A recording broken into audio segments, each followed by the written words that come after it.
જય હિન્દ વિદ્યાર્થી મિત્રો, લાસ્ટ લેક્ચરની અંદર છે આપણે ડિસ્કશન કર્યા હતા કે વિષમચક્રીય સંયોજનો શું છે, કે વિષમચક્રીય સંયોજનો કોને કહેવાય. હવે આપણે આ જૈવિક અણુઓની આગળ વાત કરીએ તો આમાં ભણવાનું છે આપણે બૃહદ અણુઓ વિશે. આપણે અત્યારે ડિસ્કસ કરીશું બૃહદ અણુઓ. તો કે આ બૃહદ અણુઓ કોને કહેવાય, બૃહદ અણુઓ છે એ કોને કહેવામાં આવે છે અને બૃહદ અણુઓ શું છે.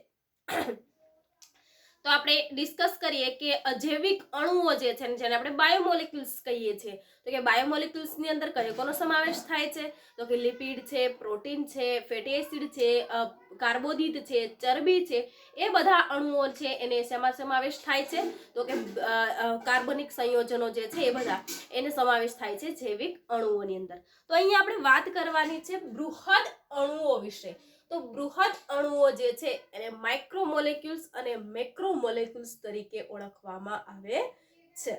હવે આપણે જોઈએ કે આ જે બૃહદ અણુઓ જે છે, કે આ બૃહદ અણુઓ જે છે એ આપણા રસાયણની અંદર, એટલે કે કેવા ભાગમાં, તો કે એસિડ દ્રાવ્ય ભાગમાં, એસિડ દ્રાવ્ય સંયોજનોમાં અણુભાર, કે એસિડ દ્રાવ્ય ભાગમાં એનો અણુભાર જે છે એ 18 થી 800 ડાલ્ટન જેટલો હોય છે. કે આ એસિડ દ્રાવ્ય સંયોજનોના અણુભારમાં કેટલો અણુભાર છે એનો જોવા મળે છે, તો કે 18 થી 800 ડાલ્ટન જેટલો આ રસાયણ કે એવા બધા રસાયણો જે છે કે જેનો અણુભાર જે છે એ 18 થી 800 ડાલ્ટન હશે, જે એસિડના દ્રાવ્ય ભાગમાં છે એ દ્રાવ્ય જોવા મળશે. આપણે જોયું હતું કે લિપિડ છે કેવો છે, પાણીમાં અદ્રાવ્ય છે, ચરબીમાં દ્રાવ્ય છે. એવી જ રીતે છે આપણે શરૂઆતની અંદર પ્રેક્ટિકલ વિશે છે ચર્ચા કરી હતી કે જૈવિક કાર્બનિક સંયોજનો મેળવવા માટે છે આપણે કાર્બનિક તત્વો અને અકાર્બનિક તત્વો લઈએ છીએ. તો એને આપણે લિપિડના પેસ્ટને છે શું કરતા હતા, વાટતા હતા, બરાબર. તો એમાં આપણને બે જૂથ મળતા હતા. એસિડ જે ગાળણ જે છે, નિતાર જેને આપણે કહીએ છીએ, એ શું હતું, એસિડમાં દ્રાવ્ય હતું. જ્યારે એનો ઉપરનો ભાગ છે એ શું હતો, ટુકડાઓ, તો કે એસિડમાં અદ્રાવ્ય હતું. એમ દ્રાવ્યતાના આધારે છે કે મોટા ભાગના જે રસાયણો જે છે કે રસાયણની અંદર છે 18 થી 800 ડાલ્ટન છે એ જોવા મળે છે. કેટલો જોવા મળે છે આપણને,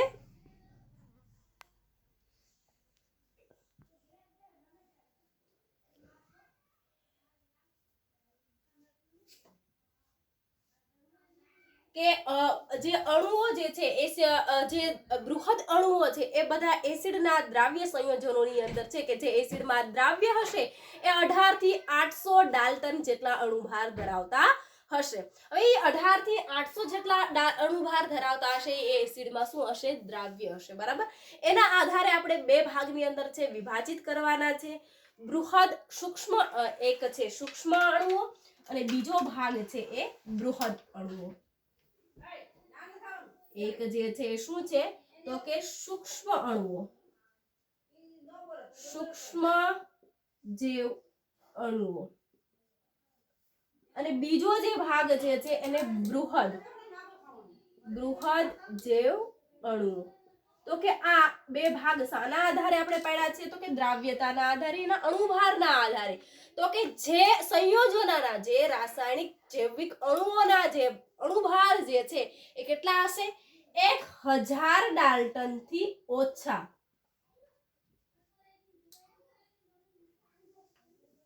ડાલ્ટન જે છે એ અણુભાર માપ માટેનો એકમ છે, બરાબર. તો કે 1000 ડાલ્ટન થી ઓછો જે અણુભાર ધરાવતા હશે એ સંયોજનોને, એ જૈવિક અણુઓને કેવા કહેવાય છે, તો કે સૂક્ષ્મ જૈવ અણુઓ કહેવાય છે, બરાબર.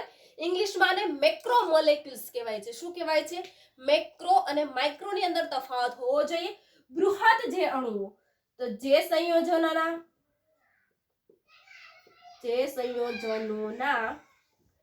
અણુભાર, જે સંયોજનોના અણુભાર છે કેટલા, 1000 ડાલ્ટન થી વધારે. કેટલા છે, તો કે 1000 ડાલ્ટન થી વધારે જે સંયોજનો જે છે એવા સંયોજનોને કહેવાય છે બૃહદ જૈવ અણુઓ. શું કહેવાય છે, તો કે બૃહદ જૈવ અણુઓ, કે મોટા ભાગના જે અણુઓ જે છે એ શું છે તો કે બૃહદ જૈવ અણુઓ છે. આપણે જે ભણીએ છીએ એ બધા બૃહદ જૈવ અણુઓ છે. તો કે આપણે જોઈએ છીએ કે બૃહદ જૈવ અણુઓ જે છે એ શું છે, એની અંદર છે લિપિડ જોવા મળે છે આપણને, ત્યારબાદ છે કે પ્રોટીન જોવા મળે છે, ચરબી, કાર્બોહાઈડ્રેટ્સ, એવા બધા સંયોજનો છે એ જોવા મળે છે. અહીંયા આપણે એક્ઝામ્પલમાં લખીએ લિપિડ, ત્યારબાદ જોઈએ પ્રોટીન, ત્યારબાદ જોઈએ આપણે કાર્બોદિત. આ બધા જે સંયોજનો જે છે એ કેવા, એના અણુભાર છે એ કેવા છે, 1000 ડાલ્ટન થી વધારે છે. કેવા છે? એમના અણુભાર જે છે 1000 ડાલ્ટન કરતા વધારે છે.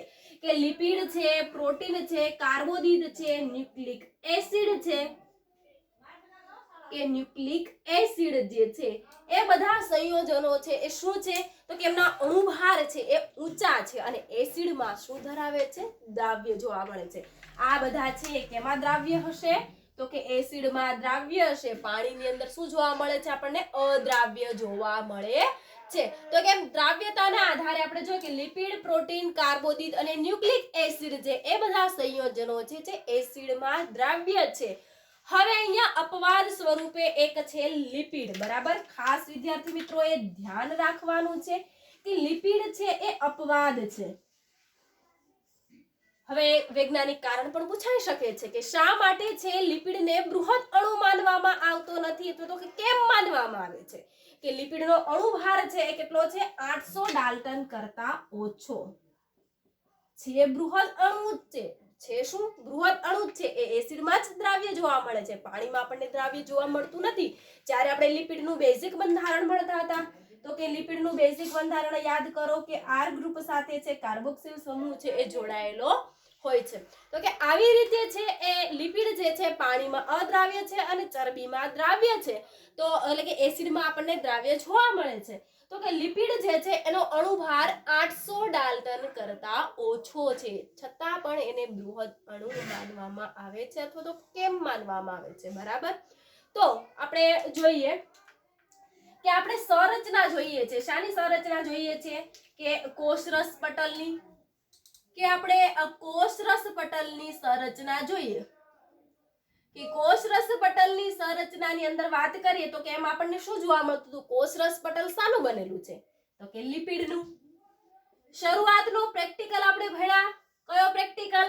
તો કે આપણે છે જૈવ વિશ્લેષણાત્મક પૃથ્થકરણ વિશે ચર્ચા કરી, તો એની અંદર છે આપણે એક પેસ્ટને છે વાટતા હતા કે યકૃતનો ટુકડો લઈએ અથવા તો કે કોઈ પેશીના ટુકડાને જો આપણે લઈએ તો આપણે એને શું કરીએ છીએ? ખલદસ્તાની મદદથી ખાંડીએ છીએ. બરાબર, કે સપોઝ આ લિપિડનો ટુકડો છે એને આપણે શું કરતા હતા તો કે ખલદસ્તાની મદદથી ટુકડા કરવામાં આવે છે. જ્યારે ખલદસ્તાની મદદથી એને ટુકડા કરવામાં આવે છે, કોના?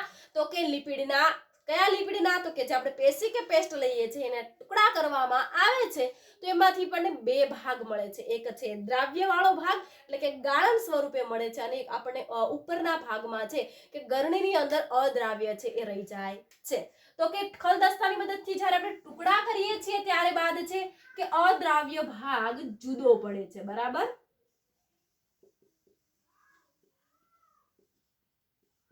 અને બીજો એક ભાગ જે છે એ પુટિકાઓ સ્વરૂપે છે એ દ્રાવ્ય થઈ જાય છે. કે જ્યારે આપણે એને ખાંડીએ છીએ ખલદસ્તાની મદદથી ત્યારે પુટિકાઓ સ્વરૂપે કે છે એસિડના ભાગની અંદર શું થઈ જાય છે? દ્રાવ્ય થઈ જાય છે. એટલા માટે લિપિડને બૃહદ અણુ માનવામાં આવતો નથી, અથવા તો એને બૃહદ અણુ માનવામાં કેમ આવે છે એવો સવાલ છે એ ઘણી વખત 2 માર્ક્સની અંદર પૂછાતો હોય છે. તો યાદ રાખવાનું છે બૃહદ અણુ છે, લિપિડ છે એ બૃહદ અણુ છે, પરંતુ એના અણુભાર છે એ 800 ડાલ્ટન કરતા ઓછા હોવાના કારણે લિપિડ જે છે એ બૃહદ અણુ માનવામાં આવતો નથી, અથવા તો એ બૃહદ અણુ માનવામાં કેમ આવે છે તો એનું આ પાછળનું કારણ છે એ લખવાનું છે. હવે આપણે જોઈએ છીએ કે આ રાસાયણિક સંગઠન કેવી રીતે સર્જાય છે તો કે એસિડ દ્રાવ્ય ભાગ અને એસિડ અદ્રાવ્ય ભાગ એવા બે ભાગ છે. કે આપણે જોઈએ છે કે એસિડ દ્રાવ્ય ભાગની અંદર શું જોવા મળે આપણને? ગાળણ. એસિડ અદ્રાવ્ય ભાગ, કે એસિડ દ્રાવ્ય ભાગ અને એસિડ અદ્રાવ્ય ભાગ. તો કે અદ્રાવ્ય ભાગની અંદર છે આપણને શું જોવા મળે છે? તો કે એસિડ અદ્રાવ્ય ભાગની અંદર કોષરસીય સંગઠન. શું જોવા મળે છે આપણને? કોષરસીય સંગઠન. અને એસિડ દ્રાવ્ય ભાગની અંદર આપણને જોવા મળે છે કોષરસ અને અંગિકાઓ. હવે અહીંયા ખાસ વિદ્યાર્થી મિત્રો ધ્યાન આપો કે આપણે જોઈએ છે કે આપણે કોઈ પેસ્ટ લઈએ છે, આપણે અહીંયા સપોઝ યકૃતનો ટુકડો લીધો અને ખલદસ્તાની મદદથી ખાંડ્યો, ત્યારે આપણને બે ભાગની અંદર વિભાજિત થઈ જાય છે. ઉપરના આપણે ગરણીની ઉપર રહે છે અમુક ભાગ છે એ નિતાર સ્વરૂપે આપણને નીચે જોવા મળે છે. તો એવા કયા કયા સંયોજનો છે એ રહેલા હશે? તો કે અદ્રાવ્ય ભાગ જે છે કે જ્યાં ખાણીની દસ્તી મદદથી આપણે ખાટીએ છીએ, તો કોષીય સંગઠન કે આપણા કોષીય સંગઠન બંને ભેગા થાય છે, કોષરસ અને અંગિકાઓ અને કોષ, આવી રીતે છે આપણું કોષીય સંગઠન બને છે. એટલે કે એસિડ દ્રાવ્ય ભાગ અને એસિડ અદ્રાવ્ય ભાગ એમ બે ભાગની અંદર આપણને જોવા મળે છે.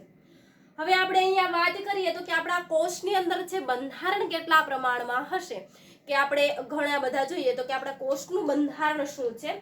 તો આપણે જોઈએ કે આપણું કોષનું બંધારણ શું છે. કોષ્ટકની અંદર આપણને આપ્યું છે કે આપણા કોષની અંદર આપણા કેટલી માત્રાની અંદર છે પ્રમાણ રહેલું છે એ આપણે જોઈએ. તો કે આપણા શરીરની અંદર છે કોષની અંદર પાણીની વાત કરીએ તો કે પાણી છે આપણને 90% આશરે છે એ જોવા મળે છે, કે 90 થી 95% જેટલું પાણીનો ભાગ છે એ જોવા મળે છે. કેટલો ટકા પાણીનો ભાગ જોવા મળે છે? તો વિપુલ માત્રાની અંદર આશરે 95%, આશરે જ મેં લખ્યું છે કે 90 થી 95% પાણી આપણા શરીરના કોષની અંદર જોવા મળે છે. આ શાનું બંધારણ છે? કોષરસીય સંગઠન છે. કયું બંધારણ છે? કોષરસીય સંગઠન. કે આપણા એક કોષ જે છે તો એ કોષની અંદર કેટલી માત્રાની અંદર કયા કયા સંયોજનો રહેલા છે, કાર્બનિક સંયોજનો કયા માત્રાની અંદર રહેલા છે એની વાત કરીએ છીએ. કે પાણીની માત્રા છે 90 થી 95% હશે. ત્યારબાદ વાત કરીએ આપણે પ્રોટીન, કે પ્રોટીન આશરે 10% જેટલું છે એ આપણા શરીરની અંદર છે એ આવેલું છે, કે આપણા કોષની અંદર છે પ્રોટીનની માત્રા કેટલી છે, પ્રોટીનનો જથ્થો કેટલો છે? તો કે 7 થી 10% જેટલું, એનાથી વધારે નહીં. કેટલા? તો કે 7 થી 10% જેટલું, 7 થી 10% જેટલું. કાર્બોદિત, કે કાર્બોદિત છે એ 3% જેટલું જોવા મળે છે. લિપિડ, તો કે લિપિડ છે એ 2% જેટલું જોવા મળે છે. અને બીજા આયનો મેગ્નેશિયમ, પોટેશિયમ, કેલ્શિયમ એ 1% જેટલા આપણા શરીરની અંદર આયનો જોવા મળે છે. તો આવી રીતે છે આપણા કોષીય સંગઠન. આપણા શરીરની અંદર ન્યુક્લિક એસિડ પણ જોવા મળે છે, એ પણ આશરે 2% જેટલા જ ન્યુક્લિક એસિડ છે એ જોવા મળે છે. તો આ સંયોજન શું છે? તો કે આપણા શરીરની અંદર સૌથી વધારે કોષની અંદર છે કઈ પ્રવાહી રહેલું હોય છે? તો કે પાણી, H2O સ્વરૂપે છે આપણા કોષની અંદર છે સૌથી વધારે માત્રાની અંદર છે એ પાણીનો સમાવેશ છે એ થાય છે. તો આવી રીતે છે આપણા કોષરસીય સંગઠનની અંદર વાત કરીએ તો પાણીનો માત્રા છે એ વધારે જોવા મળે છે. આ બૃહદ અણુઓ જે છે એને કયા ભાગની અંદર વિભાજિત કર્યા છે? કે કોનો અણુભાર છે? ડાલ્ટન શું છે? તો અણુભાર માટેનો એકમ છે, જે યાદ રાખવાનું છે. ત્યારબાદ હવે આપણે આપણા બૃહદ અણુઓની અંદર આગળ વાત કરીએ. આપણે પહેલા શરૂઆતની અંદર આપણો બૃહદ અણુ વિશે જૈવિક અણુઓ ભણ્યા, એની અંદર છે આપણે ભણ્યા એમિનો એસિડ, અને ત્યારબાદ આપણે બીજું ભણ્યા લિપિડ. હવે આપણે ભણવાનું છે પ્રોટીન, જેની થોડી એવી માહિતી તો આપણે આગળના લેક્ચરની અંદર ભણી જ ગયા છીએ કે પ્રોટીન શું છે અને પ્રોટીનની જરૂરિયાત આપણા શરીરની અંદર કેવી રીતે રહે છે. બરાબર, એમિનો એસિડ સાથે જ આપણે પ્રોટીનની ચર્ચા પણ કરી ગયા હતા. તો હવે આપણે અહીંયા જોઈએ કે પ્રોટીન, બરાબર, કે પ્રોટીન જે છે એ શું છે અને પ્રોટીન કોને કહેવામાં આવે છે? તો હવે આપણે જોઈએ કે પ્રોટીન જે છે જ્યારે આપણે શરૂઆત કરી હતી એમિનો એસિડની, તો કે એમિનો એસિડની શરૂઆત કરી હતી ત્યારે મેં ઉલ્લેખ કર્યો હતો કે પ્રોટીન છે એ શાનો પોલિમર છે? તો કે એમિનો એસિડનો. યાદ કરો વિદ્યાર્થી મિત્રો કે આપણે શું ચર્ચા કરી હતી? તો કે એમિનો એસિડનો.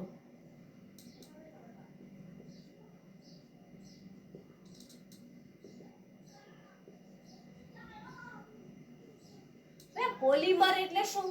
તો કોઈ એક અણુ છે, સપોઝ માનો કે આપણી પાસે આ એક અણુ છે, બરાબર, એની સાથે છે કોઈ બીજો અણુ જોડાઈ જાય, એની સાથે છે કોઈ ત્રીજો અણુ જોડાઈ જાય, તો આવી બનતી જેવી લાંબી શૃંખલા બને એને શું કહેવાય? પોલિમર કહેવાય. આ એક છે તો એને શું કહેવાય? મોનોમર કહેવાય, બરાબર. એની સાથે આ બે જોડાઈ જાય તો એને ડાય કહેવાય, ત્રણ જોડાય તો એને ટ્રાય કહેવાય. પરંતુ એમ એક સાથે જો લાંબી શૃંખલાઓમાં એ આગળ વધતું જાય તો એને આપણે પોલિમર કહીએ છીએ. તો આ પ્રોટીન એટલે શું? પ્રોટીન કોને કહેવાય? તો કે એમિનો એસિડની લાંબી શૃંખલા રચાય છે. શું થાય છે? તો કે એમિનો એસિડ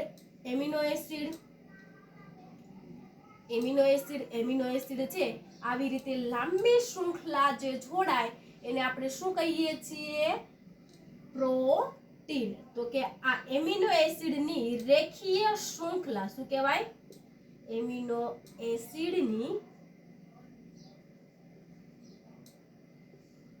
રેખીય શૃંખલા, કે આવી એમિનો એસિડની જે રેખીય શૃંખલા જોવા મળે છે જેને આપણે પ્રોટીન તરીકે ઓળખીએ છીએ, બરાબર વિદ્યાર્થી મિત્રો. હવે અહીંયા બંધ વિશે યાદ રાખવાનું છે. જ્યારે આપણે વિષમ ચક્રીય સંયોજનો જોતા હતા ત્યારે આપણે કઈ આવ્યું હતું કે વિષમ ચક્રીય જે રિંગ છે એ અને શર્કરા વચ્ચે કયો બંધ આવેલો છે? તો ત્યાં આપણે લખ્યું હતું એસ્ટર બંધ આવેલો છે. કયો બંધ આવેલો હતો? કે જે ફોસ્ફેટનો અણુ અને શર્કરા વચ્ચેનો જે અણુ છે એની વચ્ચે કયો બંધ છે? તો કે એસ્ટર બંધ છે.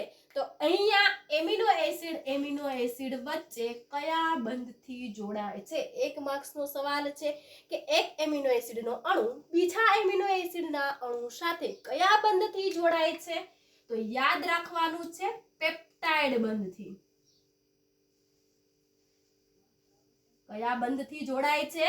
તો કે પેપ્ટાઇડ બંધથી એક એમિનો એસિડ અને બીજા એમિનો એસિડ છે એ જોડાય છે. હવે એમિનો એસિડની શૃંખલાની આપણને ખ્યાલ જ છે. આપણે એમિનો એસિડના બંધારણ, 3 એમિનો એસિડના બંધારણ ભણ્યા, 3-4 ના નામ ભણ્યા. એસિડ છે, બેઝ છે કે તટસ્થ છે એ એમિનો એસિડ ભણ્યા, કે વેલાઇન, લ્યુસીન, લાઇસિન, ટ્રિપ્ટોફેન, ટાયરોસિન, ફિનાઇલ એલેનિન,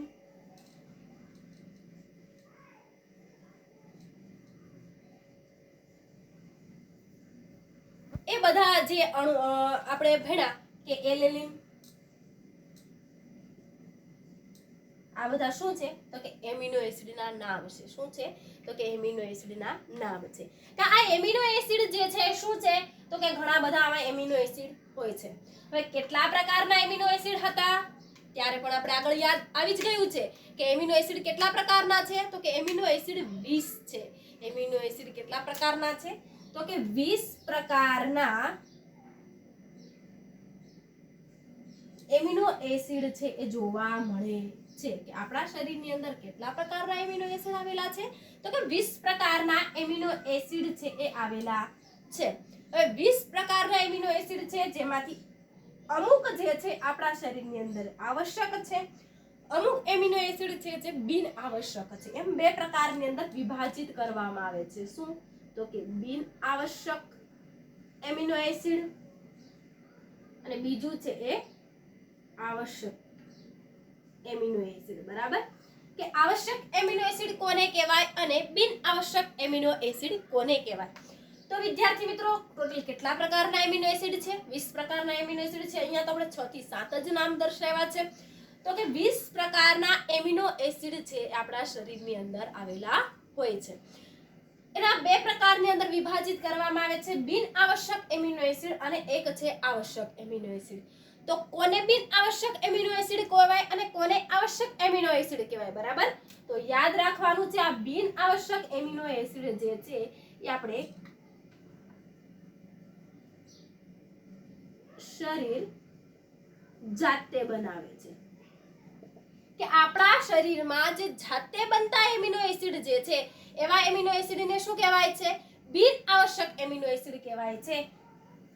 આવશ્યક એમિનો એસિડ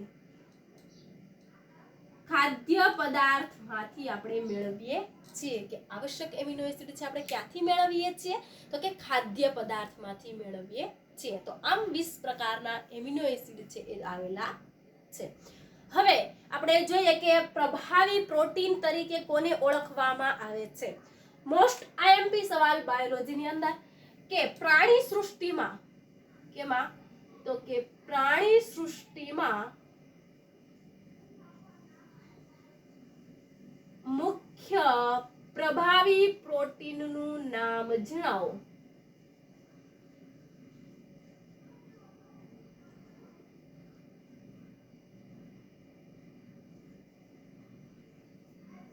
મુખ્ય પ્રાણી સૃષ્ટિના આખા પ્રાણી સૃષ્ટિની અંદર વાત કરીએ તો સૌથી મુખ્ય પ્રભાવી પ્રોટીન જે છે એનું નામ છે કોલેજન પ્રોટીન. કયું પ્રોટીન? Collagen protein. એક માટે નીટ માટે પણ સવાલ આઈએમપી છે. ત્યારબાદ હવે પ્રશ્ન ધ્યાનથી સાંભળજો. જીવાવરણ માટે સમગ્ર જીવાવરણમાં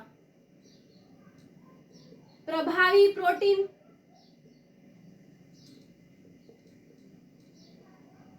તો કે રૂબિસ્કો.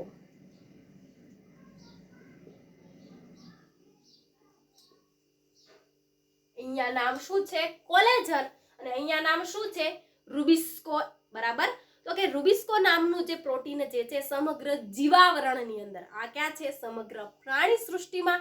જ્યારે આ સમગ્ર પ્રભાવી પ્રોટીન તરીકે ઓળખાતું હોય તો એ પણ છે એ રૂબિસ્કો તરીકે ઓળખવામાં આવે છે. હવે રૂબિસ્કોનું ફૂલ ફોર્મ શું થાય છે? રિબ્યુલોઝ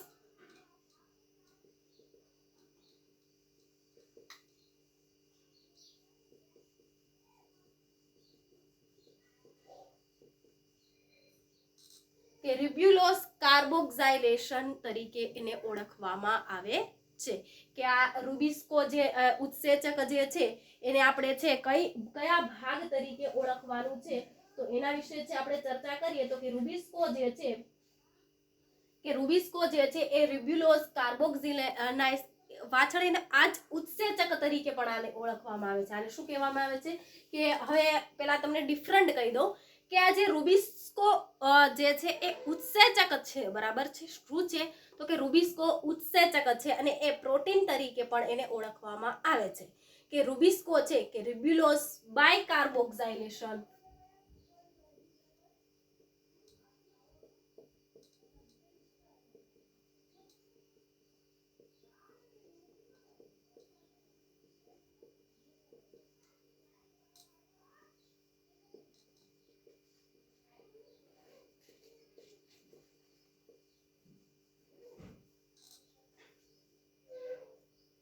કે જે રૂબિસ્કો નામનો જે ઉત્સેચક જે છે રિબ્યુલોઝ બાયકાર્બોક્સિલેઝ નામનો જે ઉત્સેચક તરીકે પણ એને ઓળખવામાં આવે છે અને સમગ્ર જીવાવરણમાં પ્રભાવી પ્રોટીન તરીકે પણ ઓળખવામાં આવે છે. કે રિબ્યુલોઝ બાયકાર્બોક્સિલેઝ ઓક્સિજનેઝ તરીકે એને ઓળખવામાં આવે છે. હવે વિદ્યાર્થી મિત્રો આપણે જોઈએ કે અમુક જે પ્રોટીન છે એના કાર્યો પણ છે. કે આ કોલેજન જે છે એનું શું કાર્ય છે તો કે આંતરપ્રવાહી તરીકે. કે આંતરપ્રવાહી એટલે કે આ એક કોષમાંથી બીજા કોષની અંદર છે આપણે કોઈ અણુઓને ટ્રાન્સફર કરવા છે. જેમ આપણે જોયું હતું કે કયા તો કે આપણે જે સરફેસની અંદર કે કોષરસ પટલની અંદર શું હતા આપણે બે પ્રકારના પ્રોટીન ભણી ગયા. અંતર્ગત પ્રોટીન અને બહિર્ગત પ્રોટીન. તો એ શું કરતા હતા કે પ્રોટીન છે એની પાર્શ્વીય ગતિ કરે છે. શા માટે પાર્શ્વીય ગતિ કરે છે તો એની પાર્શ્વીય ગતિ એટલા માટે કરે છે કે ઉપરથી નીચેને અણુઓ દાખલ લઈ જવા છે આર પાર પસાર કરવા માટે છે ને પ્રોટીનનો સહારો લેવો પડે છે. બરાબર. તો આવી રીતે છે આંતરપ્રવાહી તરીકે વર્તે છે. અમુક છે એ ઉત્સેચક તરીકે વર્તે છે જેમ કે રૂબિસ્કો. અમુક જે છે ગ્લુટ એલ તે ગ્લુકોઝના વહન માટે છે એ વહન કરે છે. કે ગ્લુટ 4 નામનો જે પ્રોટીન જે છે એ શું કરે છે કે ગ્લુકોઝનું આંતરકોષીય વહન કરવા માટે છે એ વહન કરે છે એક કોષમાંથી બીજા કોષમાં. બરાબર. ત્યારબાદ છે કે ઇન્સ્યુલિન.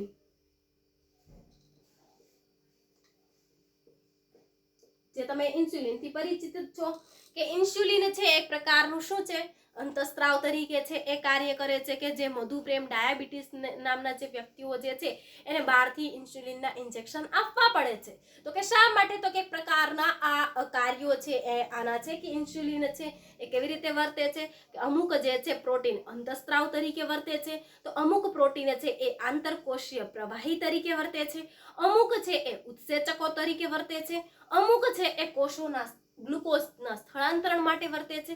તો આવી રીતે છે એ ગ્લુકોઝ જે છે એ જવાબદાર પ્રોટીન છે એ જવાબદાર છે, કે પ્રોટીનના ઘણા બધા ઉદાહરણો છે એ ઉત્સેચકો સ્વરૂપે પણ હોઈ શકે છે, ઉત્સેચક તરીકે પણ હોઈ શકે છે. અંતસ્ત્રાવ, ખાસ વિદ્યાર્થી મિત્રો યાદ રાખજો, ઉત્સેચક અને અંતસ્ત્રાવની અંદર ફેર છે.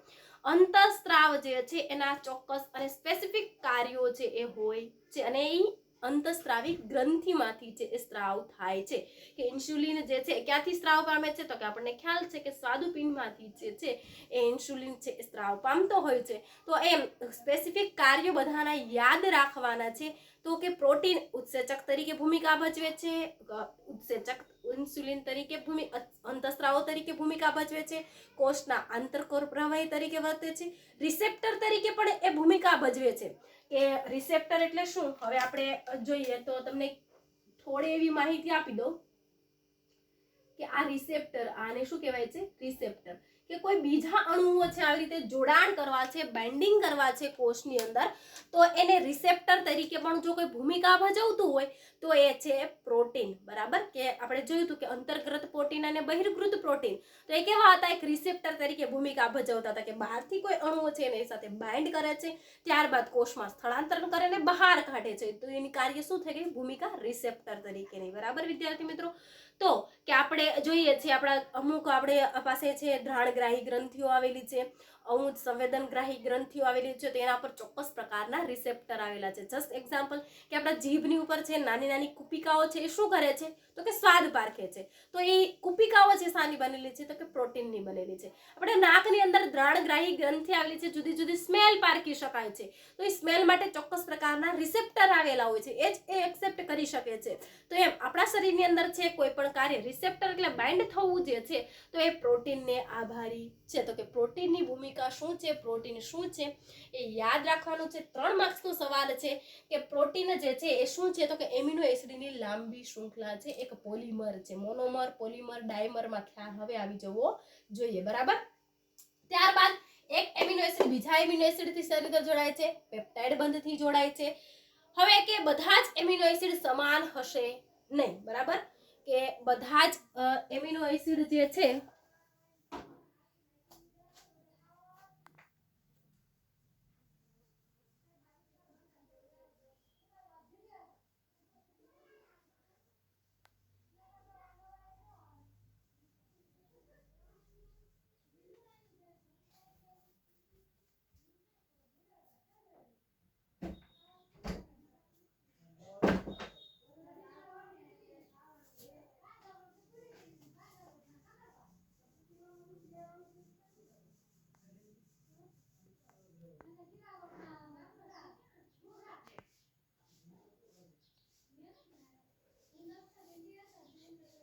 હવે આપણે જોઈએ કે આ પ્રોટીન કે એમિનો એસિડ જે છે શું છે? તો કે લાંબી રેખીય શૃંખલાથી એ જોડાય છે. બરાબર, તો કે એ બધા એમિનો એસિડ, હવે સપોઝ માનો કે અહીંયા આપણે પોલિમરનો અર્થ આપણને ખ્યાલ આવી ગયો કે એક કરતા લાંબી શૃંખલા જો જોડાય, જેને આપણે શું કહીએ છીએ? પોલિમર કહીએ છીએ. બરાબર, હવે કે વેલાઇનની જો લાંબી શૃંખલા હોય, આ વેલાઇન એક જે શું છે?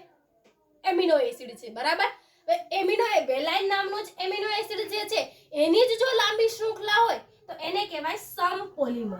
એને શું કહેવાય? સમપોલિમર અને વિષમ પોલિમર. તો આ ખાસ યાદ રાખવાનું છે, સમપોલિમર કોને કહેવાય અને વિષમ પોલિમર કોને કહેવાય. બરાબર, સમપોલિમર એટલે શું? જો એક જ પ્રકારના પ્રોટીન, કેવા? તો કે એક જ પ્રકારના એમિનો એસિડ, કે અહીંયા માનો કે વેલાઇનની જ લાંબી શૃંખલા હોય તો એને શું કહેવાય? સમ એટલે કે સરખું, વિષમ એટલે કે જુદા જુદા. અહીંયા છે વેલાઇન જોડાય, અહીંયા લ્યુસીન જોડાય, અહીંયા લાઇસિન જોડાય, તો બધા કેવા થઈ ગયા? જુદા જુદા થઈ ગયા. બરાબર, બધા કેવા થઈ ગયા? જુદા જુદા થઈ ગયા. તો એવા એ કેવા એમિનો એસિડ કહેવાય તો કે વિષમ પોલિમર કહેવાય, બરાબર, કે વિષમ પ્રકારના પોલિમર છે એ જોડાય. અહીંયા સમ પોલિમર એટલે કે સમાન પ્રકારના છે એ એમિનો એસિડ છે એ જોડાય તો એને આપણે પ્રોટીનની શૃંખલા છે એ કહીએ છે. તો કે આવી રીતે છે આપણે જોવા મળે છે કે સમ પોલિમર અને વિષમ પોલિમર છે, બરાબર વિદ્યાર્થી મિત્રો. તો આ પ્રોટીન અને બૃહદ અણુઓ જે છે એમાં સૌથી મહત્વનો ટોપિક આપણો આજનો છે એ પ્રોટીન જે છે કે એક એક શબ્દ છે યાદ રાખવાનો છે. જે કોષ્ટક આપ્યું છે કે ઇન્સ્યુલિન છે, અંતસ્ત્રાવ છે, ગ્લુટ4 છે, રિસેપ્ટર શું છે, એ બધાના કાર્યો પણ યાદ છે એ રાખવાના છે. અને આગળ જે આપણે કોષ્ટક ભણ્યા કે સૌથી વધારે પ્રવાહી શું હોય છે તો કે આપણું પાણી, કે કોષરસીય બંધનની અંદર શું હોય છે તો કે સૌથી વધારે માત્રાની અંદર જે પાણી છે એ જોવા મળે છે. ત્યારબાદ છે હવે આપણે આગળ છે ચર્ચા કરીશું કે આ પ્રોટીન છે એ પણ ઘણા બધા પ્રકારના હોય છે. શેના એના બંધારણ, કે અહીંયા આપણે જોયું કે 20 પ્રકારના એમિનો એસિડ છે એના બંધારણના આધારે પણ એ જુદા જુદા પ્રકારના હોય છે. એક દ્વિતીય પ્રોટીન, તૃતીય પ્રોટીન, ચતુર્થક પ્રોટીન, એમ ઘણા બધા પ્રકારના પ્રોટીન છે. ત્યારબાદ હવે આપણે બધા ભણીશું જુદા જુદા પ્રકારના જૈવિક અણુઓ, બૃહદ અણુઓ ભણીએ છીએ તો કે અહીંયા કેમ એક એમિનો એસિડ બીજા એમિનો એસિડ સાથે પેપ્ટાઇડ બંધથી જોડાય છે, એમ બધા જે અણુઓ જોડાય તો એના બંધો વિશે પણ છે હવે આપણે આગળના લેક્ચરની અંદર છે એ ડિસ્કશન કરીશું. ત્યાં સુધી વિદ્યાર્થી મિત્રો આ ખાસ યાદ રાખવાનું છે, પ્રોટીન જે છે એ બેઝિક માહિતી છે અને સંપૂર્ણપણે શબ્દ સમજાઈ જાય એવો પ્રયત્ન છે એ કરવાનો છે. જય હિન્દ.